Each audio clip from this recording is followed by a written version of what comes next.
Hello guys, magandang morning mga kaibigan. Breakfast for today is mani.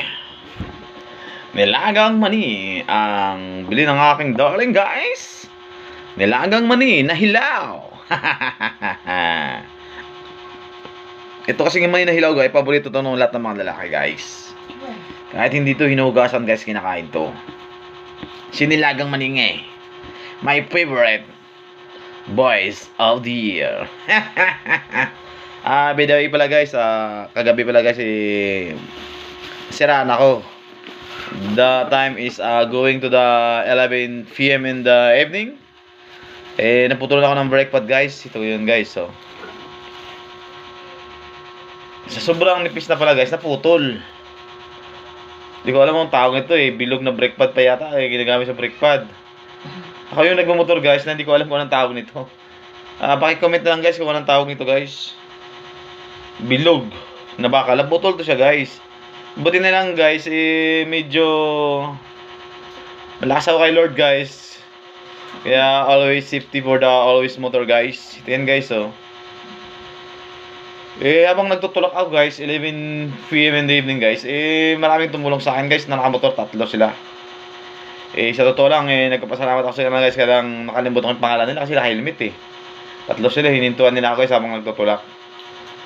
Sabi nila, pare, what's my problem? Sabi ko naman my problem is putol-putol the brake. Kaya ako nagtutulak. Sabi niya, sa akin naman guys, wala akong gamit. Kaya yun, sila nagtulong-tulong guys.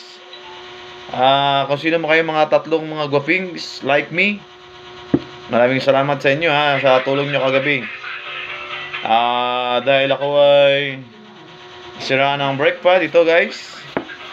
Hindi ko alam anong tawag ito, nakalimutan ko may amnesia na kasi ako pa kaibigan Ito yun nakasabit siya, biglang naputol kaya pala hindi na ako magat yung preno ko sa likod. Nagtaka ako ngayon, binaba ako. I always check the motor. Kaya lang nakita ko naman, sumasayaw-sayaw na to. Kaya yung may huminto sa akin, yung una, isang motor naghihinto sa akin. Tapos yung pangalawang beses, dumating na yung isa, naging tatlo sila. Sila yung nagtutulungan. Ako lang yung walang alam, tumingin na sa kanila. Di ba ang galing? Amazing! Kaya ito yun guys, sa lahat pala mga nagmotor dyan, kailangan malaman nyo tong lahat ng mga bagay-bagay sa loob ng motor nyo para hindi kayo magayos sa akin na walang alam. Dahil alam ko na ito, anong tawag nito. Nakalimutan ko na naman, hindi ko alam, bahala na kayo. Buti na lang may mababait ako, mga kaibigan na hindi ko sila kilala. Tinulungan nila ako, hinatid pa nila ako sa taga-ayos ng motor, kaya lang ang haba ng pila. Kaya pinagtsatsagaan ko na lang na nagmumotor. Handbrake lang yung hawak, dandalan takbo ko.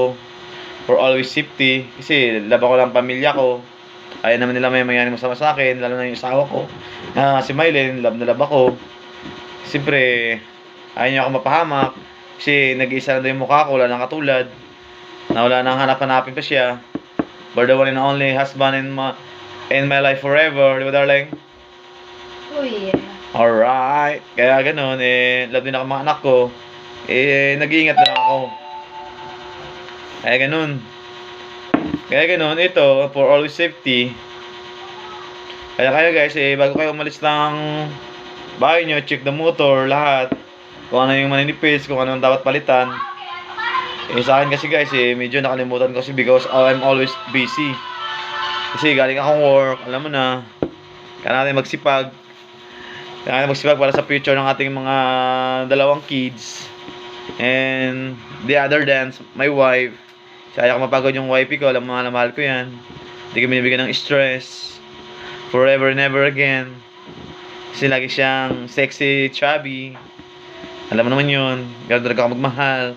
Forever and never again. Oh yeah. Alright. Ito guys. Manipis na guys. Kaya lang pumunta ako ngayon sa paggawa ng motor, medyo tulog pa sila. What time na? Malilit ako sa trabaho. Kaya dating gawin siguro, commute lang muna siguro ako. Kasi alam mo na, Ulit-ulit ang liya. Kasi alam nyo na, mga idol, mga kalablab, mga guys, welcome to me guys. Pang baliw. Ito yun guys, siguro mga Sabado na lang siguro ako ng hapon magpapayos. Pag uwi ko galing work, siguro always commit na lang tayo ngayon mga kaibigan, mga kapuso, mga kapamilya. Deal or no deal. Alright guys, maraming salamat sa inyong mga taga-subaybay sa aking mga YouTube channel, mga kaibigan. Alam mo yung views mo dyan, siguro mga 5 views na lang. Siguro, sabi ng darling ko, 5 views na daw ako kasi nababaliw na naman daw ako. Ganito talaga ako mga idol, mga kalablab, mga guys, mga kapamilya, mga kapuso, mga kapatid. Ganito talaga ako magsalita mga kaibigan. Ito po talaga ang aking naglilingkod sa inyo. Sunod. So guys, at maraming salamat guys. Ako'y maliligo na. Talabas ako pa ako sa work. Inaulit ko, bago kayo pumasok sa work, habang yung nagmotor, check the motor always. And always pray to the Lord. And I thank you very much.